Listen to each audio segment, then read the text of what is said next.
留了2个女儿后，老公嫌弃我是生不出金蛋的废物。清明祭祖时，他带着已婚已育的女助理一起上山战斗，被我撞见后，女助理衣不蔽体地跪在祖宗坟前炫耀：“嫂子不要误会，顾总是顾家一脉单传，我是在接受祖辈的检验，为顾家延续香火呢。”老公更是气不打一处来，连甩我10个巴掌。顾家长辈天天托梦让生个儿子，你生不出来，怎么还不允许青青帮忙？我孕早期胎相不稳，被气得立刻见了红。女助理引着婆婆说我是来例假，老公怒极，将我拖进后山的垃圾坑里反省，生不了儿子，还带着晦气的姨妈血冒犯祖宗，真是犯忌讳。1周后，老公被人报复，撞断了下半身。手术醒来，他收到医院早孕检验单后，彻底疯了。大家好，开始今天的分享之前，希望你能给人间烟火点个订阅，我将会分享更多优质的内容。清明祭祖，老公和婆婆去上坟，一反常态让我不要去，他说怕我劳累。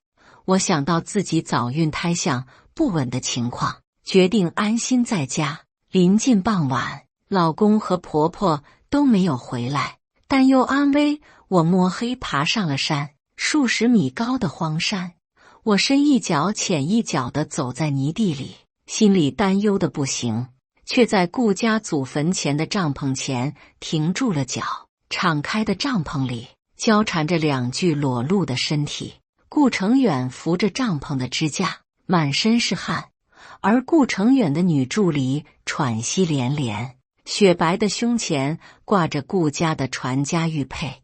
我和顾成远结婚8年，婆婆从没有将顾家的传家玉佩给我，她总说玉佩贵重，等我生了儿子再说。可这样贵重的玉佩，此刻却被他们用来玩弄。远哥，您都有老婆，还找我生孩子干嘛？故意气我是不是？她怀2次留2次，我找人验了，还都是女儿，就是个生不了金蛋的废物，哪能和你比？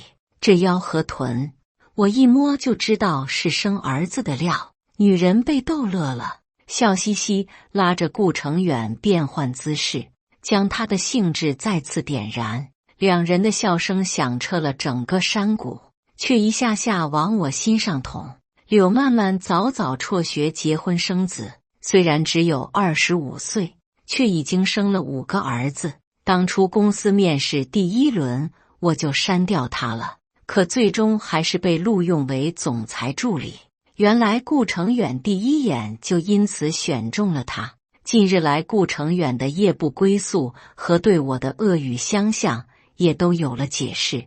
我几乎要咬断了后槽牙，想找一起上山的婆婆撑腰，却见婆婆虔诚地跪在顾家祖辈坟前祷告，顾家列祖列宗，保佑我儿和这个女人一定生一个儿子啊！手里的香燃尽，婆婆又耐心地点上祈福，哪怕用我媳妇的寿命换一个大胖孙子也好。前几年为了顾家迁坟的事，我上上下下亲自跑了上百个部门，才将事情落定。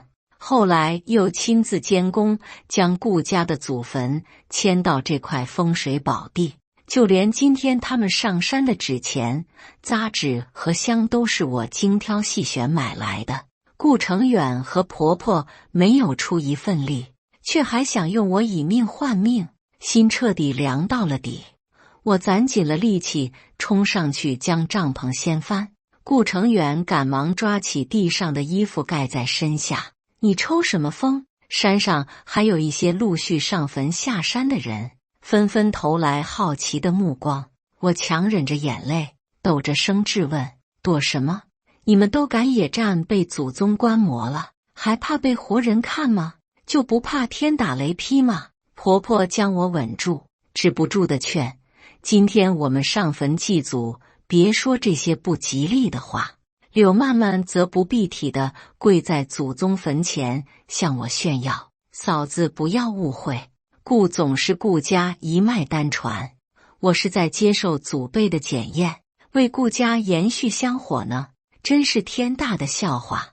我直直盯着顾成远，他却无所谓地朝我招招手：别闹了，我这是为你好。他怎么还有脸说是为我好？见我没有动，他不以为意：你生不了儿子，见曼曼肚子生一个怎么了？接连留了2个孩子后，我身体一直不好。顾成远是顾家单传，他一直想要一个儿子，努力了很久。上个月我测出怀孕，为了安稳起见，我谁都没说，偷偷做了男女血液检测，还留了他的号码。这1个月我吃不好睡不着，瘦了整整5斤，小心翼翼护着肚子的孩子，可他居然想和别人的老婆生孩子。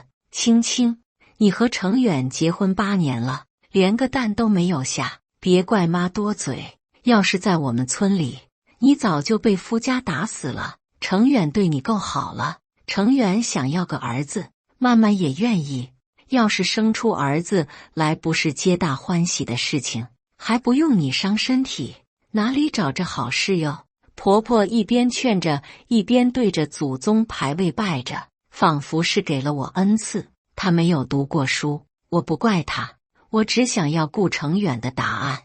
你也是这么想的？为了要一个儿子，哪怕和别人生。话音未落，柳曼曼故意往顾成远怀里蹭了蹭，委屈道：远哥，今天就到这里吧，嫂子生气了，你诚心坏我好事，是不是？顾成远气急，当着我的面将女人搂得更紧了，又从衣服掏出1枚粉钻，哄着她：等你怀孕了，确定是个儿子，我就再送你1辆车。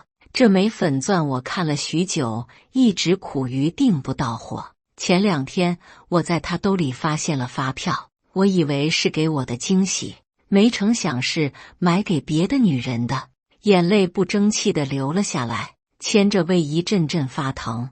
我忍不住蹲在地上干呕起来，可顾成远听到声音就觉得恶心：快滚回家，别在这里坏了我们顾家的香火。他眉眼间都是不耐烦，可是以前的他不是这样的。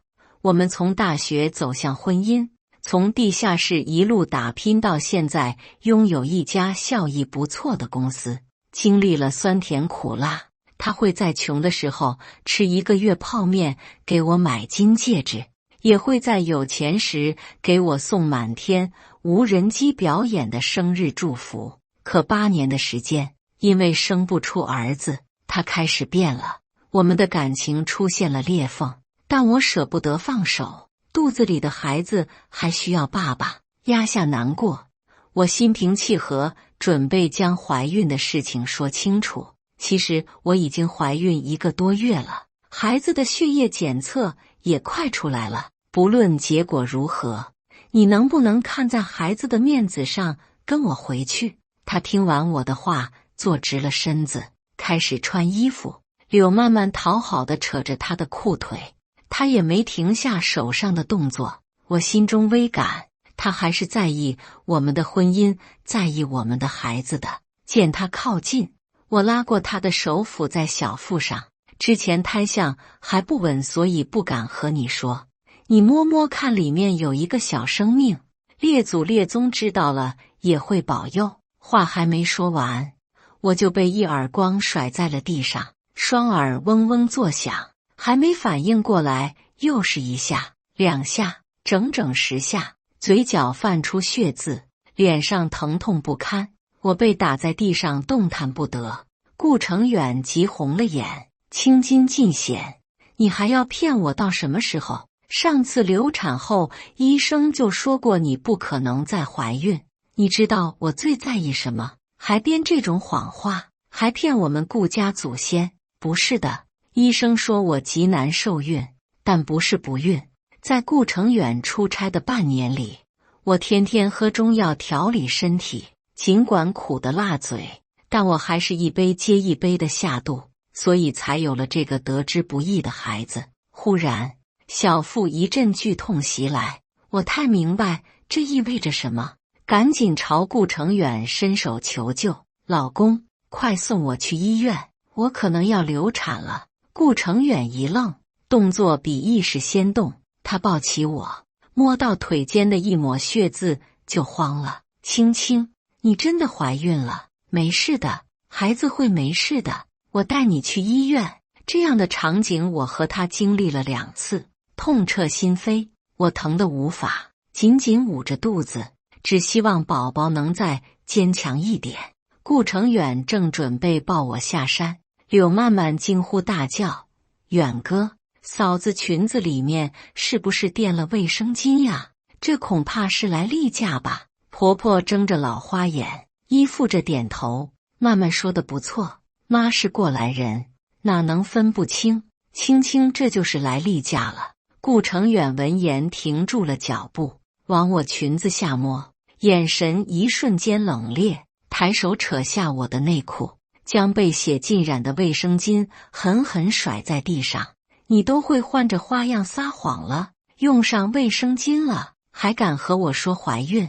你真当我们瞎啊？”我极力摇头，吸着气缓解疼痛。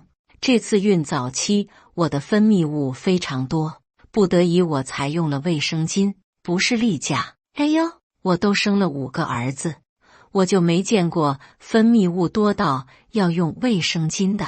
柳曼曼捂着鼻子，装作不是样，蹲下来擦着地上的血迹。这例假是脏血，这我闻着都觉得腥，要是冒犯了祖先，可就不好了。婆婆一拍脑袋，急得磕头认错：“顾家列祖列宗，我们无意冒犯，千万别怪罪啊！”我疼得无法，脸上分不清是汗还是泪，偏偏手机没有信号，求求你们带我去医院啊！这时天空闪过一道惊雷，突然下起了大雨，将静香全都浇灭。老祖宗发火了！老祖宗见了这赃物发火了，这是犯忌讳了呀！柳曼曼吓得钻进顾成远的怀里：“远哥，人家都说上坟打雷祖宗发怒，人家怕，雨水打在我的肚子上就如石头砸，我周身一片冰冷，疼到了骨子里。我感觉孩子在一点点在我体内流失。”我用着最后的力气爬向顾成远：“你快送我去医院，我们的孩子快保不住了。”他厌恶的一脚踹开我，身下的血顺着雨水流成了一条血河。这脏水要流进祖坟了，把地上的纸钱都染脏了。柳曼曼不停地大呼小叫，我特意准备的送子观音上被洒到了脏血，以前我可是百试百灵的，这是不是要泡汤了？送子观音触碰到了顾成远和婆婆的逆鳞，两人更是将火都发在了我身上，耳边都是他们不堪的谩骂声。我在内心一遍遍向天祈祷，保佑我的孩子，保佑我最后的孩子。意识模糊间，我看到路边有人影闪过，求生的本能让我喊出了声：“救命啊！求求你们，救救我和孩子！”后面的话被堵在了臂弯间。顾成远恶狠狠地咒骂：“不就是姨妈痛，你还要演到什么时候？还嫌不够丢人，让别人看我们顾家的笑话不成？”柳曼曼阴阳怪气地插嘴：“还好远哥拦下了，要是被别人过来看到嫂子这个样子，拍到传到网上，又不知要做什么文章了。之前嫂子在公司骂我，可上了热搜，导致公司形象受损，丢了几个大单呢。娶妻要娶旺的人才行，不然影响运数。嫂子就是拿捏了远哥你心软，一次次得寸进尺。”顾成远越听越气，拖拽着我的头发，将我拉到顾家坟前，向顾家列祖列宗磕头认错，说你不该再带这种脏血来祭拜，说你不该骗人。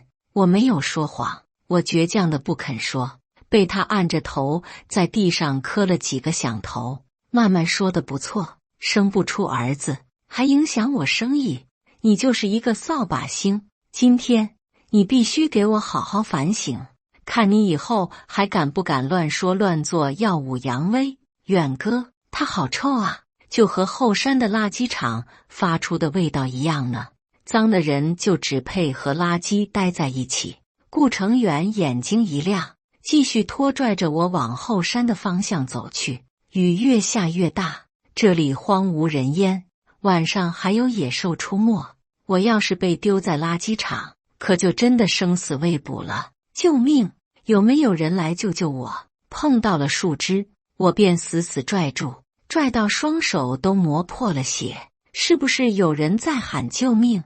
我的呼喊声传在山谷中，有人朝我们这边走来。这一次，我边喊边手脚并用，将身边的石头砸过去，企图引起注意。脚步声越来越近，终于有人发现了我。还未开口，柳曼曼就开始演戏。嫂子，你说你姨妈痛，非要跟着上山，现在淋了雨更痛了，为了这种事还要叫120，你未免有点小题大做了。陌生大哥见我疼得都说不出话，不免起了疑心，姨妈痛成这样也要出事的，还是快点送医院吧。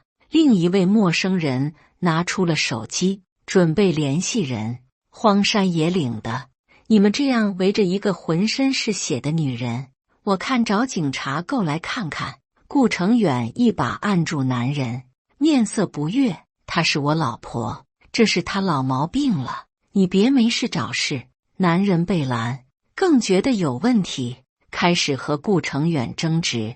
我刚缓了一口劲儿，以为自己要得救了，帮我报警，我要流产了。没成想婆婆过来打了圆场，将我的话完全盖住。这不是老方家的吗？我是顾家婶儿，他是我儿子，你们都误会了。我媳妇呀，痛经老毛病了，吃啥止痛片都不行，都去了好几次医院了。这娘胎里带的不得好，这不今天上坟，说不让来还非要来，痛得都走不了路，在地上打滚说胡话。两人一听是认识的人，一下子打消了疑虑，寒暄了几句就走了。最后求救的希望破灭，我被随意地扔在了后山的垃圾坑里。不一会儿，头顶传来柳曼曼的笑声：“远哥，我身上都湿了，给人家换件有衣服呗。”“好，你这身材穿什么都好看，不像某些人瘦得干瘪，让人一点兴趣都没有。跟我回家，要什么裙子随你挑。”我的消瘦是流产所致，可他竟然没有心疼我半分，而是嫌弃，真是讽刺。他们笑得肆意，我浑身痛得麻木，但我咬紧牙关，告诉自己不能放弃，宝宝需要我。我翻找随身可以用的东西，找到了2块木板，目测插进坑边的泥里就可以踩着上去。他们的笑声越来越远，我暂时将疼痛抛却在脑后，拼了命地往上爬。天转眼就黑了，我不敢停下，食指的指甲被生生掀翻，血肉模糊。眼看到了坑口，我不得不服了软，对着不远处求情：“老公，救救我！我真的错了。”可抬头却吓得我说不出话。是狼，虽然体型不大，但他一下子朝我冲过来，咬住了我手上的木棍。“顾成远，别走，这里有狼，快救救我！”他们的笑声没有走远，我这么大的声音不可能听不见。“成远，你我相识10年，那次落水是我救了你，你说过我们生死都在一起的，难道你能眼睁睁看着我去死啊？”生意之初，我们太过求急，不仅没有赚到钱，还被人骗了，白白肩负了200万的债务。没有退路的他选择轻生，是我一遍遍下水将他救了上来。他劫后余生抱着我狠狠哭了一场，承诺永远都不会背叛我。这些信誓旦旦仿佛还在耳边，可人心却变了。他们的脚步声没有走近，反而越走越远。柳曼曼煞有其事地问婆婆：“真的有狼吗？我怎么没有听到呀？”阿姨，您住这村里见过狼吗？怎么会有狼？就一光秃秃的山，一眼就能望到头，这都要骗人。婆婆连看都没有看一眼，就断定我在说谎。人命关天的事，到了我这里就变得无所谓了。明明婚后我视她如亲生母亲，体谅她青年丧夫晚年，孤苦接到城里一起居住，不让她干脏活累活，真心实意地对她。可她却始终帮我当做一个外人。够了！顾成远出声，给了我最后的忠告：你别在这里给我玩狼来了的故事，你给我好好反省。什么时候想通了什么回家。脚步声再也听不见了。我恍神间，狼咬断了木棍，朝我一撞，我又跌回了坑底。绝望包围了我的全身。面对这种凶猛嗜血的动物，我没有一点胜算。我想保住孩子，又要保住自己，只能拿着现有的东西做抵抗。但随着我剧烈的动作，一块块指盖般大小的血块从下身流了出来。我的孩子还是保不住了。直至血块流尽，我虚弱的没有了反抗的力气，索性躺在了地上。胸腔中对孩子的愧疚和思念达到了顶峰，眼泪水一下子涌了出来。宝宝，妈妈，对不起你。不知是我哭得太吓人，还是狼在观察，他反而不再靠近我了。意识逐渐模糊，我仿佛见到顾成远回来了。他跑得满头大汗，又是腼腆又是激动地将我拉到了空地上，单膝跪地大声说着：“我爱你，你愿意嫁给我吗？”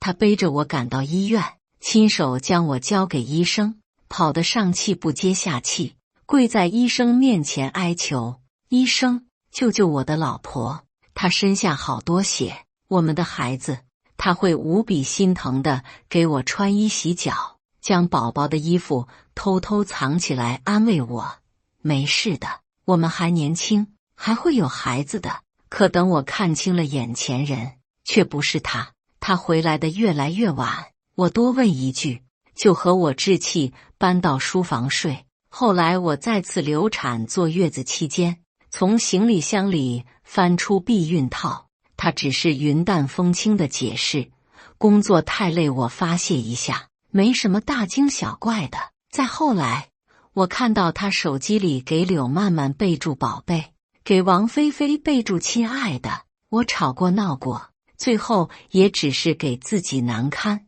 我太累了，这次我真的想放手了。眼前彻底陷入了黑暗，忽然手腕传来一阵剧痛。是狼要吃我了吗？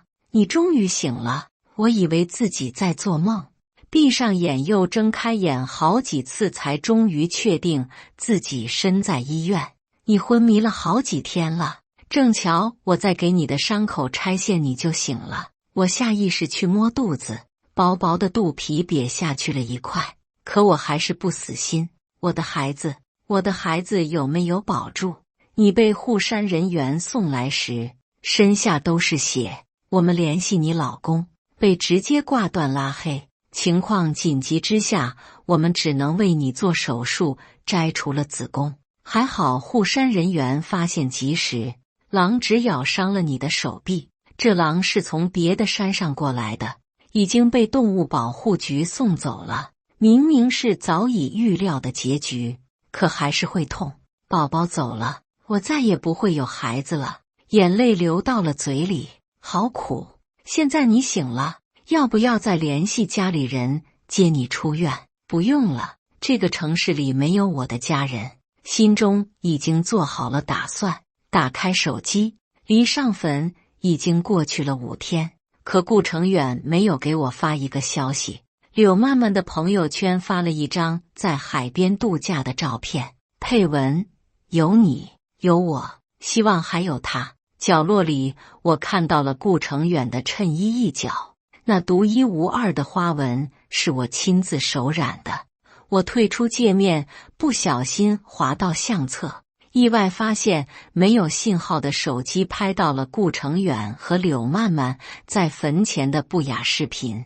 柳曼曼的老公常年在外地，我想他也有权知道他老婆做的肮脏事，便将视频发了一份过去，另一份我通过公司内部邮箱直接发给了所有员工。做完这一切，我已经办好了出院手续，刚回到家，婆婆正在厨房忙着炖补汤，眼皮都没有抬一下。闹完终于肯回来了。女人呀，还是不要太强势，讲到最后吃亏的还是自己。你想明白了就好。这几天慢慢排卵期都住在这里，你就睡客房吧。我在生死边缘徘徊的时候，她以为我在闹脾气，做了2个月子，婆婆一口汤都没有给我做过。对能生儿子的柳曼曼倒是殷勤得很，身侧的拳握了又松。我没有说一句话，进屋开始收拾东西。10年感情，8年婚姻，直至现在，我没有什么还留恋的。带上了证件和换洗的衣服，装了一个包，出了房门就遇到了回来的顾成远。他看到我脸色一僵，转而笑了起来。这次不闹了，想明白了吧？婆婆忙得不可开交，嘴里念叨：她想明白了，还想做我顾家的媳妇，好不要脸的母子。我平静道：我们分开吧。顾成远翘着2郎腿，言语不耐烦：好了，还和我生什么闷气？现在姨妈期过了，你总归心情好点了，过来帮我捶捶背，飞机坐的腰都要断了。他伸手要来搂我，被我甩开后，又从口袋里掏出一个贝壳，丢在茶几上。出差我可记得给你带礼物，消消气。一个破贝壳就是他的道歉。他哄我就像打发一条狗。我说认真的，我们分手。仅仅说了几句话，他就耐心耗尽，还闹。你走啊，走出这个家门就别来求我。我和顾成远的10年不会留下任何痕迹，没有领证，也不需要办什么手续。婆婆总承诺等生了大孙子就给我们办婚礼，领证不过是一张口头支票。我再也不信了，深吸一口气，拎起包踏出了家门。身后顾成远的电话声响起，激动异常。你说什么？我刚坐上出租车就被顾成远拉了下来，手腕被攥得生疼，伤口被扯得渗了血。他不解地问：你的手臂怎么受伤了？我被狼差点吃掉，幸好有护山人员救我，才只是被狼啃掉了手上的肉，保住了命。我不吵不闹的态度反而让他生疑，他无所谓笑笑：别骗我了，乡下那山怎么会有狼？下次换一个好点的借口。呵，他还是不信啊。要是真的有狼呢？你还会抛下我吗？就算已经死心，此时此刻的我还是会执着于这个答案。顾成远眼神闪躲，点了根烟，换了一个话题。那天上坟你有没有录像？得到了自己想要的答案，也给了自己10年的青春画上了不完美的句号。我压下情绪，实话实说，手机拍到了你们偷情的视频，我也发给了全公司的人。什么？真的是你？他扔下烟，指着我痛骂：你偷偷拍照录像，竟然发给全公司的人看，你让我的脸往哪搁？他一身高定西服，是我去裁缝店选的面料和款式，配着精美的袖口和皮鞋，就是一副商业经营的模样。如今光彩夺目的他，是我打造的，但是他自己毁的，是我做的。怎么了？视频不是合成的，你怕什么？你都不怕做了，还怕被人议论啊？一连3问，让顾成远反驳不出一句话。人在做天在看，我没有对不起你半分，只有你愧对于我，愧对于我们的孩子。我不想再逗留，却被他死死拽住背包，拉扯间包里的东西掉落一地。他一眼就看到了宝宝金锁，疑惑地捡了起来。这是我买给大宝的，也随着二宝埋在了土里。我说过，要是有了三宝，就当做姐姐们送的礼物再拿回来。你为什么？我的话到了嘴边，被柳曼曼的电话打断了。远哥，今天一上班，公司里的人都围着我，问我是不是要做老板娘了。这是怎么回事呀？全公司的人我都发了。柳曼曼这是明知故问在装。见我冷淡的态度，顾成远故意将音量提高。这当然是给你的奖励了，只有我儿子的妈才有资格做老板娘的位置。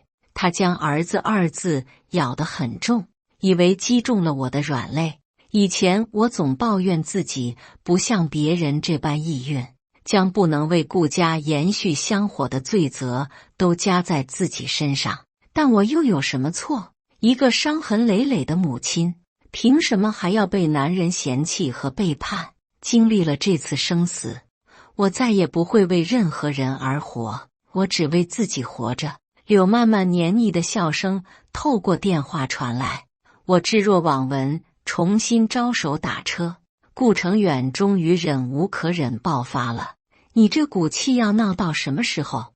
你再这样下去，我真的不会再忍受你了。现在闹的人是你，我们分手了，你爱和谁在一起就在一起，爱让谁做老板娘就让谁做老板娘，和我没有任何关系。他上下打量着我，探究我有几分真情实意。这段时间闹得歇斯底里的人是我，闹得失去自我的人是我。他宛若上位者，被我卑微其爱。他不信我会这么轻易地先说分手，他的眼神最终落在了我手上，我才想起还带着我们的对戒，我们就如此戒，回不到过去了。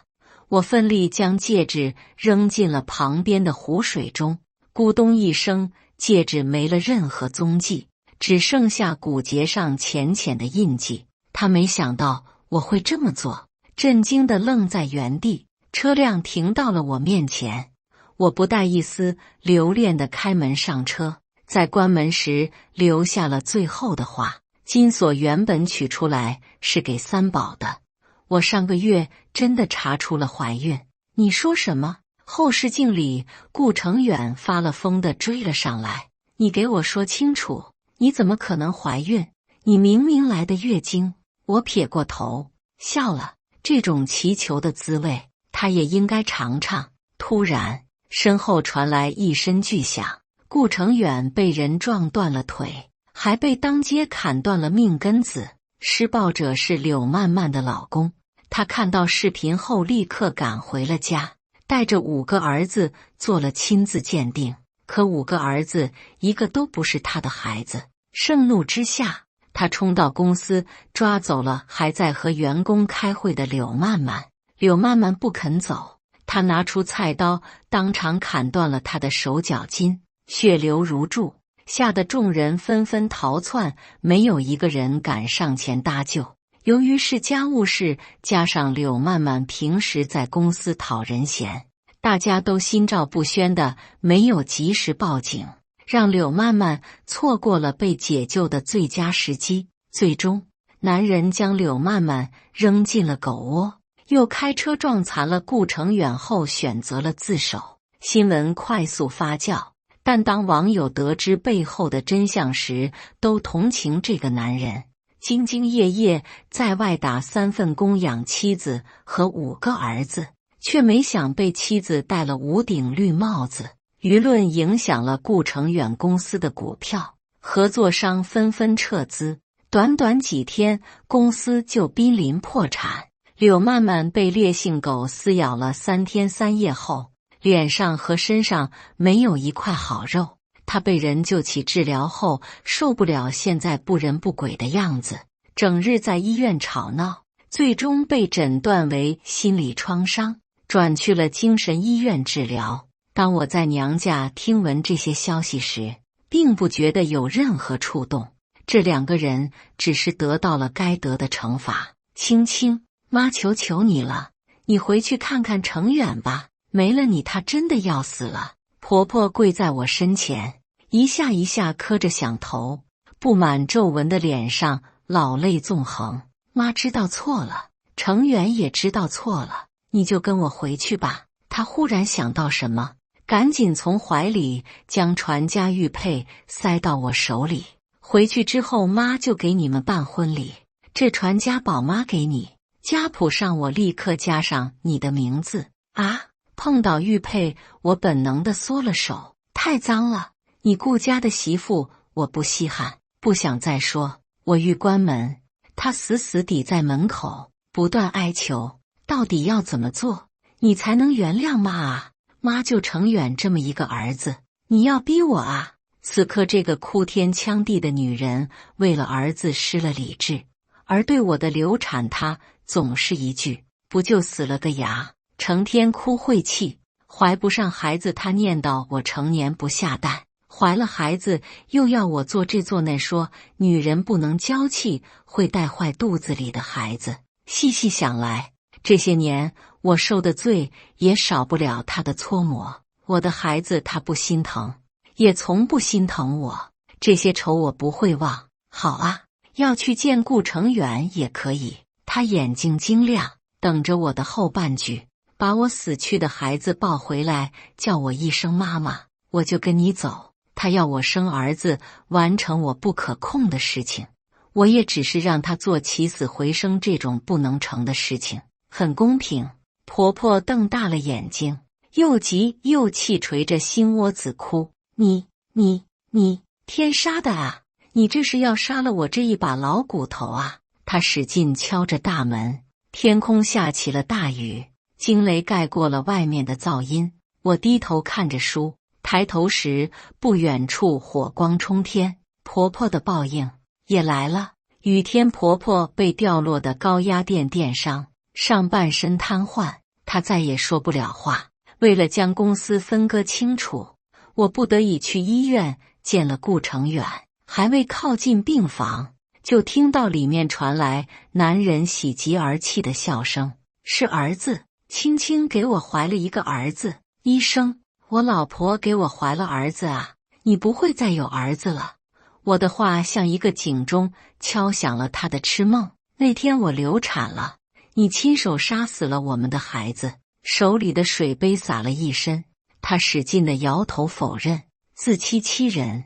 不是的，你是来例假，那不是流产。我不作声，眼神从他的下半身扫过，似是被打了无形的耳朵。